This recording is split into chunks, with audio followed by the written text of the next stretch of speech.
Alright, here's the 901 project, and I took out the speakers once again to show you how I wired the system up. These speakers here are wired in series.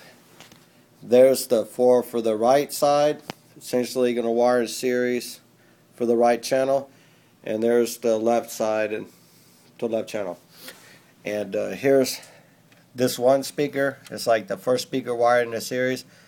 As this is, which one is this positive? Well, this side's hooked up to the positive, and that side's hooked up to the negative, and it goes over into this speaker's positive and out the negative, and then over again to this speaker's positive and out the negative, and then over again to this speaker's positive input and out the negative input of this one right here. And then it goes to this subwoofer in the back, which is dual voice coil. It has two coils, which means two inputs. And here's the back speaker. I had to Dremel out the hole to make it bigger to fit the 6.5 inch speaker, and I had to put silicone to seal it off after I put the screws in. That adds the bass. It gives us some bass, some low frequency sound, which I couldn't use the Bose because they're only single coil. And I had to wire pretty much this negative on this last Bose speaker into the positive of that other speaker in the back, one side of the coil. And then out that one, the negative output returned to the amplifier, the right channel.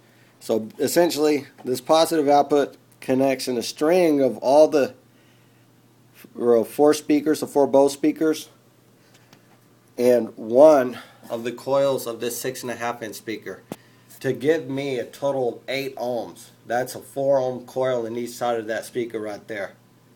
So I got this right channel hooked up to one coil, and therefore the left channel essentially hooked up to the left side, and these speakers here hooked up in series, just these four speakers, gives me a 4 ohm load for the right side, and you add that 6.5 inch speaker in the back, dual voice coil, you add that, and you get it adds another 4 to that, so it's 8 ohm load for the whole system.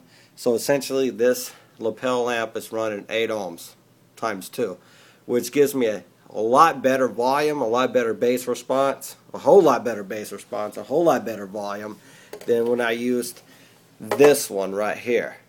I wanted to give this one a shot, but it don't have the power. It didn't have the output. I tried to use that subwoofer one right there, essentially hook it only to the subwoofer in the back, and it buzzed or something. Maybe it has too much power for that sub or whatever, but it did not sound good at all. And the front speakers, when I tested out on that one song, the Superman song, put that sucker on full blast, and it just did not have enough volume.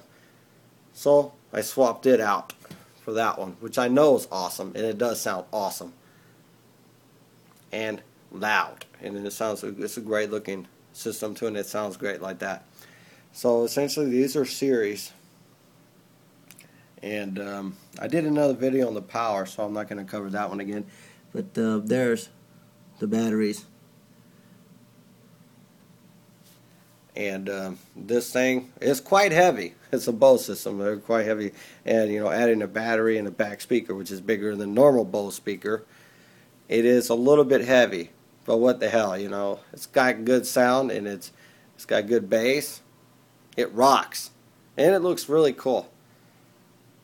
So I'm going to do another video another time and show the performance of this system. But I can't do it right now. It's just too late. And what have you, and it's too late in the apartment, at nighttime, whatever. You can't make that much noise in this apartment. Anyhow, there's the system. Later.